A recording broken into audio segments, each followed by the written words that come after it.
Hello friends, હું છું બંકિમ બરોડાવાલા. ફરી પાછું તમારી સમક્ષ ધોરણ 12 English second language. Friends, already આપણે યુનિટ 2 સિરીઝ ચાલુ કરી જ દીધી છે, મીન્સ કે ચેપ્ટર ચાલુ કરી જ દીધું છે. પણ યુનિટ જે 2 આપણે ચાલુ કર્યો છે એનો પાર્ટ 1 અત્યારે આપણે ફિનિશ કર્યો છે, રાઈટ. હવે આપણે પાર્ટ 2 નો વિડીયો અત્યારે હું તમારી સમક્ષ રજૂ કરવા જઈ રહ્યો છું. ફ્રેન્ડ્સ, શરૂઆતમાં આપણે જોયું હતું કે વોલ્ટ ડિઝની, અનફોર્ગેટેબલ વોલ્ટ ડિઝની વિશે આપણે વાતચીત કરી હતી કે વોલ્ટ ડિઝની લાઈફની અંદર કેવી રીતના આગળ વધે છે અને આ સ્ટોરી જે છે એ ફર્સ્ટ પર્સન નેરેશનમાં છે. મેં તમને આ બધી થોડીક વાત કરી હતી, કારણ કે મેં તમને લાસ્ટ વિડીયોમાં પણ કીધું ને હજુ પણ એવું જ કહું છું કે આપણે આ જે ચેપ્ટર ભણવાનું છે એને એઝ અ લેંગ્વેજ તરીકે ભણવાનું છે, right. Not only for the unit, right. That's why let's we start કે અનફોર્ગેટેબલ વોલ્ટ ડિઝની, કે કદી ન ભૂલાય એવા વોલ્ટ ડિઝની વિશે જે આપણે વાતચીત કરવાની છે. કે ફ્રેન્ડ્સ, લાસ્ટ ટાઈમ મેં એવું કીધું હતું કે આ રોય ડિઝની હજુ પણ આજે જ્યારે એ ચેપ્ટર આખું એમણે જ લખ્યું છે અને એમના આધાર પર જ સ્ટોરી લખાઈ છે, એટલા માટે વોલ્ટ ડિઝની હજુ પણ આજે બી સ્ટુડિયોમાં એમને યાદ આવે છે. હજુ પણ એ ગામડીયો છોકરો, કન્ટ્રી બોય, ટોલ બોય, હજુ પણ એમને યાદ આવે છે કે એ હજુ પણ જાણે કોઈ ઊંડા થોટમાં, કોઈ ઊંડા વિચારમાં ડૂબેલો હોય, હજુ પણ તેમને યાદ આવે છે. તો આવી બધી થોડી બહુ ચર્ચા કરી હતી આપણે. હવે એનો પાર્ટ 2 છે, એમાં નેક્સ્ટ જોઈએ કે શું આવે છે. As far as I can, શું કહ્યું છે કે as far as I can, કે હજુ પણ as far as I can remember, હજુ પણ મને એ દિવસ યાદ છે. વોલ્ટ વોઝ ડ્રોઈંગ, કે જ્યારે વોલ્ટે ડ્રોઈંગ કર્યું હતું, ચિત્ર દોર્યું હતું. The first money he ever made was nickel. બરાબર છે. શું કહ્યું છે કે ફર્સ્ટ મની, જ્યારે એણે આવી રીતના પહેલી વાર એક ચિત્ર પાડ્યું હતું અને એને પહેલી વાર કોઈક પૈસા મળ્યા હતા, nickel. What is the meaning of nickel? નિકલનો મતલબ થાય છે સેકન્ડ નહીં થશે ફ્રેન્ડ્સ, આમાં થોડીક પ્રિન્ટિંગ મિસ્ટેક છે. સેકન્ડ નહીં, સેન્ટ. આપણે ડોલર પછી સેન્ટ આવે, જેવી રીતના આપણી કરન્સી રૂપિયો છે એવી રીતના ફોરેન કરન્સીની વાત કરું છું. ડોલર પછી જે સેન્ટ આવે તો તેની વાત છે કે જ્યારે એણે પહેલી વખત આવી રીતના ડ્રોઈંગ કર્યું હતું તો એને 5 સેન્ટનો સિક્કો મળ્યો હતો for a sketch of neighbours horse. શાના માટે એને પૈસા મળ્યા હતા? 5 સેન્ટનો સિક્કો શાના માટે મળ્યો હતો? કે ભાઈ પાડોશમાં રહેતા એક ઘોડાનું એણે પ્રથમ ચિત્ર બનાવ્યું હતું. હી સ્ટડીડ અ કાર્ટૂનિંગ ઇન ચિકાગો. એણે અભ્યાસ ક્યાં કર્યો હતો? કાર્ટૂનિંગનો ચિકાગોની અંદર કર્યો હતો. ક્યાં કર્યો હતો? ચિકાગો. યાદ રાખજો, તમને કદાચ MCQમાં પણ આવી શકે છે કે એણે અભ્યાસ ક્યાં કર્યો હતો કાર્ટૂનિંગનો? તે કે ભાઈ ચિકાગોની અંદર એણે અભ્યાસ કર્યો હતો. આગળ જોઈએ. And then started little animated cartoon company in Kansas. ત્યારબાદ એણે પહેલા કાર્ટૂનિંગનો અભ્યાસ કર્યો અને ત્યારબાદ એનિમેટેડ કાર્ટૂન કંપની ઇન કનાસની અંદર, કનાસ સિટીની અંદર એણે છે ને સૌ પ્રથમ એણે એનિમેટેડ કરવાનું ચાલુ કર્યું. ફ્રેન્ડ્સ, આપણે જે કાર્ટૂન જોઈએ છે, બરાબર, એ આપણને એવું લાગે છે કે કાર્ટૂન એ તરત જ બહુ ઇઝીલી ફટાફટ બની જતું હશે. કોઈ ફટાફટ નથી બની જતું હોતું, કારણ કે એક કાર્ટૂન બનાવવા માટે ઘણા લોકો કામ કરતા હોય છે, એને એનિમેશન આપતા હોય છે, એને હલનચલન કરતા હોય છે. અને એણે સૌપ્રથમ આવું કામ ક્યાં કર્યું? એનિમેટેડ કાર્ટૂન કંપનીની અંદર, કનાસ સિટીની અંદર એણે કામ કર્યું. પણ તે કામ કર્યું ને તે બી શું થઈ ગયું? ફ્લોપ થઈ ગયું, એટલે ખરાબ થઈ ગયું. મતલબ એને નિરાશા મળી. In short, I was in a Los Angeles, મતલબ પૂરેપૂરું લોસ એન્જલિસ થઈ ગયું. When Walt just 21 years. જો યાદ રાખો, એમની 21 વર્ષની ઉંમર હતી ને ત્યારે એમને સંપૂર્ણપણે નુકસાન થઈ ગયું હતું, લોસ એન્જલિસ થઈ ગયું હતું. એમની ત્યારે એજ કેટલી હતી? માત્ર ને માત્ર 21 વર્ષ હોય છે, બરાબર. Decide to try his luck in Hollywood. જો ફ્રેન્ડ્સ, એની ઉંમર બહુ નાની હતી, છતાં પણ એ હતાશ નથી થતો અને એનું નસીબ ક્યાં અજમાવવા જાય છે? હોલિવૂડની અંદર અજમાવવા જાય છે. I met him at a station. Roy Disney શું કહે છે? એમના જે બ્રધર છે એમને શું કહે છે? યાદ કરતા કે I met him at a station. એમને ક્યાં મળ્યો હતો? સ્ટેશન પર મળ્યો હતો. ક્યાં મળ્યો હતો? આવી રીતના હોલિવૂડ જ્યારે જવાના હતા ત્યારે એમને સ્ટેશન પર મળ્યો હતો. He was carrying in a cheap suitcase. એ કેવી રીતના જતા હતા? કે એકદમ ચીપ સુટકેસ લઈને જતા હતા, એકદમ સસ્તી જૂની એવી સુટકેસ લઈને જતા હતા કે જાણે કન્ટેન ઓલ. કન્ટેન એટલે શું? ખૂબ જ રોજબરોજની એની વાપરવાની એવી વસ્તુઓ હોય, બિલોંગિંગ્સ કે રોજબરોજની જે વાપરવાની વસ્તુઓ હોય એ બધી વસ્તુ લઈને એ જતા હતા, એકદમ સસ્તી સુટકેસ લઈને. વી બોટ 500 ફ્રોમ એન અંકલ. બરાબર, ત્યારે એમણે શું કર્યું કે અમે પૈસા અંકલ પાસેથી એમણે કેટલા $500, બરાબર, $500 એમણે એટલા લીધા. કોની પાસેથી? એમના અંકલ પાસેથી. જો ફ્રેન્ડ્સ, ખાલી એક જાણકારી માટે તમને કહી દઉં છું કે આ જે ચિહ્ન છે ડોલરનું, બરાબર છે, ભલે આગળ હોય પણ આપણે એને હંમેશા પાછળ જ બોલતા હોઈએ છીએ. $500, બરાબર છે. જેવી રીતના આપણે રૂપિયાનું ચિહ્ન ભલે આગળ હોય છે પણ આપણે 500 રૂપિયા એમ બોલીએ છીએ, એવું નથી બોલતા કે ₹500, બરાબર છે. એટલે આ ખાલી જાણકારી માટે તમને. એટલે વી બોરોડ 500 ફ્રોમ એન અંકલ, કે એમના અંકલ પાસેથી એમણે કેટલા રૂપિયા, મતલબ કેટલા ડોલર લીધા? $500 લીધા. And volt started a cartoon series, અને 500 આવી રીતના લઈને $500 લઈને એમણે શું કર્યું? એક કાર્ટૂન સિરીઝ ચાલુ કરી. કઈ કાર્ટૂન સિરીઝ ચાલુ કરી? કે એલિસ ઇન કાર્ટૂન લેન્ડ, બરાબર છે. સૌપ્રથમ એણે એલિસ નામની કોઈ કાર્ટૂન સિરીઝ ચાલુ કરી હશે કાર્ટૂન લેન્ડની અંદર. It was a tough going. આ ખૂબ જ મુશ્કેલીનો સમય હતો, ખબર છે? ટફ ગોઈંગ એટલો મતલબ શું થશે? મુશ્કેલીનો સમય, ખરાબ સમય, કપરો સમય. અત્યારે જેવી રીતના મિત્રો કપરો સમય ચાલી રહ્યો છે કોરોનાનો, બરાબર છે, એટલે તમને વધારે શબ્દ ખ્યાલ આવશે કે જે કોરોનાનો કપરો સમય ચાલી રહ્યો છે, ટફ ગોઈંગ. આગળ જોઈએ. Volt did all the animation and crank the old fashion camera. શું કહે છે? વોલ્ટ, અને તે સમય દરમિયાનની વાત કરીએ ફ્રેન્ડ, તો વોલ્ટ પાસે કેવો કેમેરો હતો? વોલ્ટ ડીડ ઓલ એનિમેશન, કે વોલ્ટ એ તમામ પ્રકારનું animation, and I crank the old fashion camera, એ તમામ પ્રકારનું એનિમેશન અને ક્રેન્ક, સામાન્ય અર્થ ક્રેન્કનો મઢી લેવું મતલબ શું? કે અંદર ઉતારી લેવું. અને શામાં ઉતારી લેતા હતા એના એનિમેશન? એક જૂના જમાનાનો કોઈ કેમેરો હશે એમની પાસે, તેના પર ઉતારી લેતા હતા. શું ઉતારતા હતા? The Alice cartoons. સૌપ્રથમ એમની પેલી જે સિરીઝ હતી ને, એમણે જે શરૂઆત કરેલી એલિસ કાર્ટૂનની, didn't make the much of spells, so Walt started new series called Oswald rabbit. એમને છે ને સ્પેલ્સ છે, સ્પેલ્સનો મતલબ શું થશે? મોસ્ટ ઓફલી લગભગ તો સ્પેલ્સનો મતલબ હતાશા થાય, દુઃખી થઈ જવું થાય. કે એમણે જે પેલી એમની સિરીઝ હતી ને, પહેલી સિરીઝ એમણે કઈ ચાલુ કરી હતી? The Alice cartoons. કે એમને એમાં શું થઈ? હતાશા થઈ, દુઃખ મળ્યું. So Walt started a new series. પણ એ હિંમત નહીં હાર્યા. જો ફ્રેન્ડ્સ, એ ક્યારે પણ હિંમત હારતા નથી. અત્યારે તો શું કરીએ છીએ, આપણને થોડાક માર્ક્સ ઓછા આવે છે તો આપણે બધા હિંમત હારીને બેસી જઈએ છીએ અને એવું ફીલ કરીએ છીએ કે હવે આપણાથી થશે કે નહીં. પણ આપણે મોટિવેશન આ જ વસ્તુ લેવાની છે વોલ્ટ પાસેથી. એ ક્યારેય હિંમત હારતા નથી. એમની જે પહેલી કાર્ટૂનની સિરીઝ છે એલિસ કાર્ટૂન, બરાબર, એ એમને નિષ્ફળતા મળે છે, ત્યારબાદ એ નવી સિરીઝ ચાલુ કરે છે. અને ત્યારબાદ એ કઈ સિરીઝ ચાલુ કરે છે? Oswald the rabbit. કઈ સિરીઝ ચાલુ કરે છે? પહેલી હતી એલિસ કાર્ટૂન્સ, બીજી છે Oswald the rabbits. Oswald did better, but હવે આ જે બીજી સિરીઝ ચાલુ કરે છે ને ઓસ્વાલ્ડની, બીજી સિરીઝ જે ચાલુ કરે છે ને ઓસ્વાલ્ડની, એ સારી હોય છે, બટ પરંતુ when Walt when in our New York, પણ જ્યારે પણ એ વોલ્ટ ન્યુયોર્કની અંદર એક ડિસ્ટ્રીબ્યુટરને મળે છે. ડિસ્ટ્રીબ્યુટર એટલે શું? વેચનાર. હવે નોર્મલી તમને આના વિશે થોડુંક સમજાવી દો. ડિસ્ટ્રીબ્યુટર એટલે શું?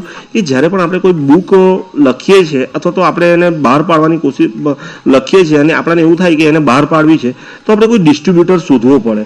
એટલે કે એને આપણું બુકનું વિતરણ કરી શકે કોઈ એવો કોઈ વ્યક્તિ.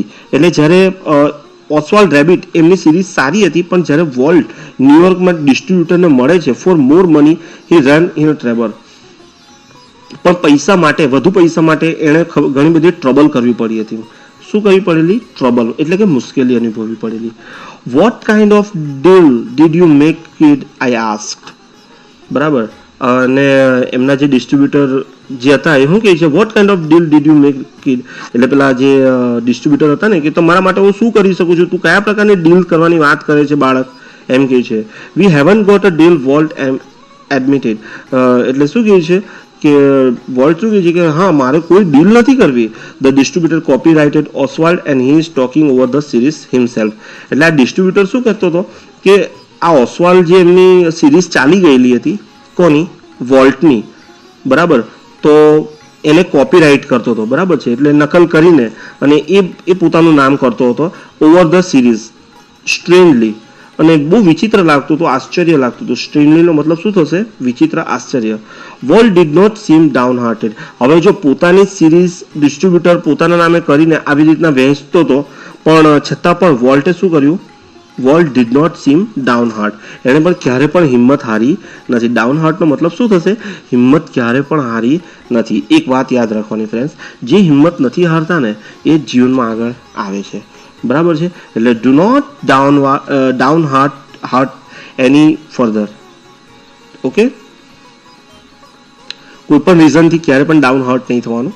We are going to start a new series. એટલે અમે લોકોએ ફરી વોલ્ટ શું કહે છે કે અમે લોકોએ ફરી પાછી નવી સિરીઝ ચાલુ કરી. એટલે પહેલી સિરીઝ કઈ હતી? Alice cartoon. બીજી હતી ઓસ્વાલ્ડ રેબિટ.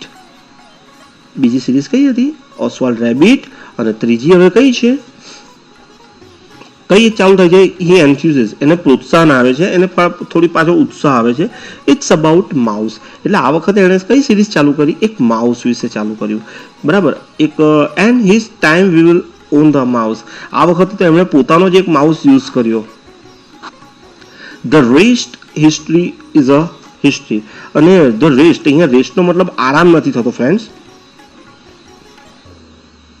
અહીંયા રેસ્ટનો મતલબ શું થશે? બાકીનું, વધારાનું. કે જે વધારાનો ઇતિહાસ જે એણે રચ્યો, વોલ્ટ માઉસ, એ કોણે કર્યો? વોલ્ટના માઉસે. જેનું નામ શું છે? આપણે બધા જ જાણીએ છીએ તે પ્રમાણે, મિક્કી. યાદ છે ને? મિક્કી માઉસ એમ બોલીએ છે ને. તો Mickey celebrated his 14th birthday in 1968. બરાબર છે? એટલે યાદ રાખો કે એમણે 40મી બર્થડે એમને ઉજવી. બરાબર. Happy 14th birth. એટલે લગભગ આપણે જોવા જઈએ તો 1968 થી માંડીને 1928, એટલે લગભગ એમની ઉંમર લગભગ 28 હોવી જોઈએ ત્યારે એમણે શરૂઆત. ક્યારે એમણે 40, અત્યારે 1968 છે, એટલે આપણે 2020 થી ગણીએ તો 2020 થી માંડીને 1968 થી વાત કરીએ એટલે લગભગ 28 વર્ષની ઉંમરમાં એમણે 40 વર્ષની ઉંમરમાં આવી રીતના મિક્કી માઉસનું સેલિબ્રેટ કર્યું હતું. A quarter of a billion people saw a Disney movie. અને જ્યારે એમને સક્સેસ મળી માઉસની અંદર, કયા માઉસની અંદર? મિક્કી માઉસની અંદર જ્યારે સક્સેસ મળી ત્યારે બિલિયન લોકો એમના ડિઝની મૂવીઝ જોવા આવ્યા. બિલિયન લોકો શું કરવા જોવા આવ્યા? એમની મૂવી જોવા આવ્યા. ક્યારે? કઈ સાલમાં? 1968 ની અંદર. 100 million watch a Disney TV show. અને ત્યારબાદ 100 મિલિયન વસ્તુ શું આવ્યા? એને ટીવી શોઝ આવ્યા.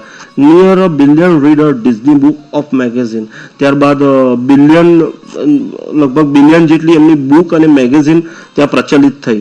And almost 10 million visited Disneyland. અને લગભગ 10 મિલિયન લોકોએ તો ડિઝનીલેન્ડની મુલાકાત લીધી. જો ફ્રેન્ડ્સ, વોલ્ટની લાઈફમાં કેવો ફંડો આવે છે. એમને ક્યારે હાર નથી માની. એલિસ નામની કાર્ટૂન હતી, એ સિરીઝ એમને લોસ થઈ. ત્યારબાદ રેબિટ વાળું હતું, એ લોસ થયું. ફાઇનલી એમને મિક્કી માઉસની અંદર સક્સેસ મળી. ત્યારબાદ એ એમની કારકિર્દી એટલી ઉજ્જવળ થઈ કે એમની મૂવીઝ બની, એમને આખું એક ડિઝનીલેન્ડ બનાવ્યું. And Mickey volt use to સે. જો ફ્રેન્ડ્સ, અહીંયા છે ને એક ગ્રામરનો એક ટોપિક આપણને મળી જાય છે, યુઝ ટુ આવે છે. મેં તમને ઓલ ટાઈમ કહું છું કે હંમેશા હું તમને ભણાવતી વખતે થોડી ગ્રામરની પણ ચર્ચા કરીશ કે જો કરતા પછી ક્રિયાપદનો મતલબ કરતા પછી યુઝ ટુ આવે છે તો આપણું એક ફંક્શન આવી જાય છે habitual action in a past. બરાબર? કરતા પછી યુઝ ટુ આવે અને ક્રિયાપદનું મૂળ રૂપ હોય તો સમજી લેવાનું કે એ ફંક્શન આપણો કયો હશે?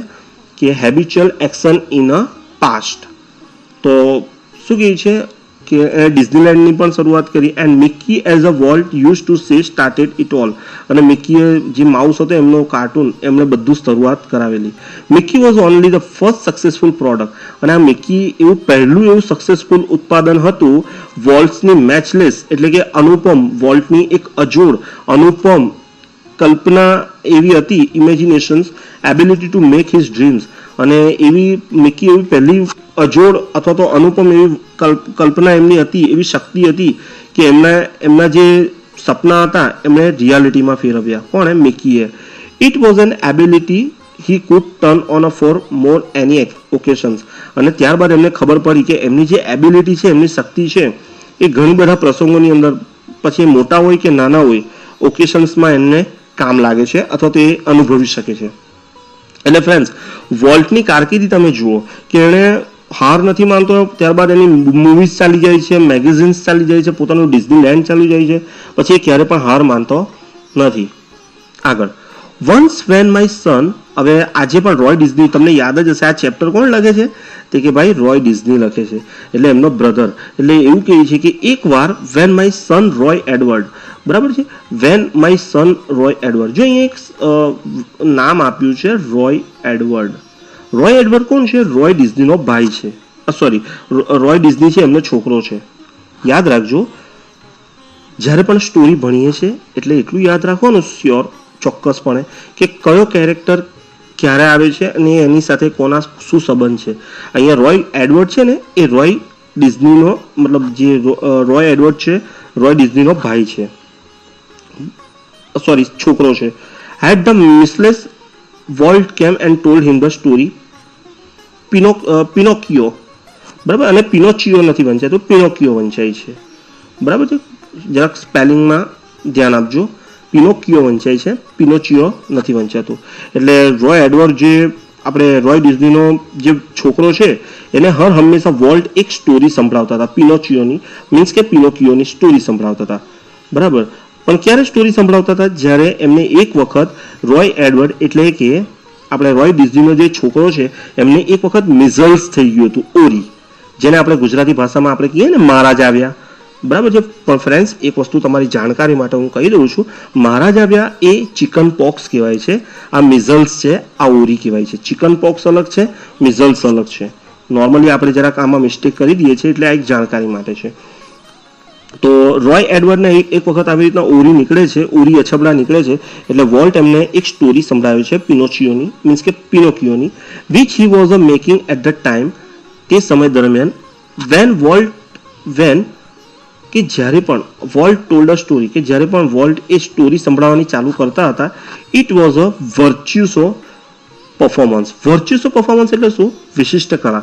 ફ્રેન્ડ્સ, એક વસ્તુ યાદ રાખજો, ઘણા લોકોમાં છે ને બોલવાની એવી તાકાત હોય છે, વર્ચ્યુસો, કે જાણે સ્ટોરી ટેલર તમે સાંભળ્યું હોય ને, કે જાણે કોઈ સ્ટોરી કહેતું હોય ને તો આપણાને પણ એવું જ ફીલ થાય કે જાણે બધી સાચી ઘટના આપણી આંખની સામે દેખાય. તો આ વોલ્ટને પણ એવી કળા હતી, વર્ચ્યુસો એવી પરફોર્મન્સ હતું એનું, કે એને એવી રીતના સ્ટોરી સંભળાવતા સારી રીતના આવડતું હતું. His eyes riveted his listener, જ્યારે પણ આવી રીતના રોય એડવર્ડ એની વાર્તા સાંભળતો હતો ને ત્યારે એની આંખ પણ પલકાવતો નથી અને ધ્યાનથી સાંભળે છે, રિવેટેડ થઈને, એકદમ તલ્લીન થઈને.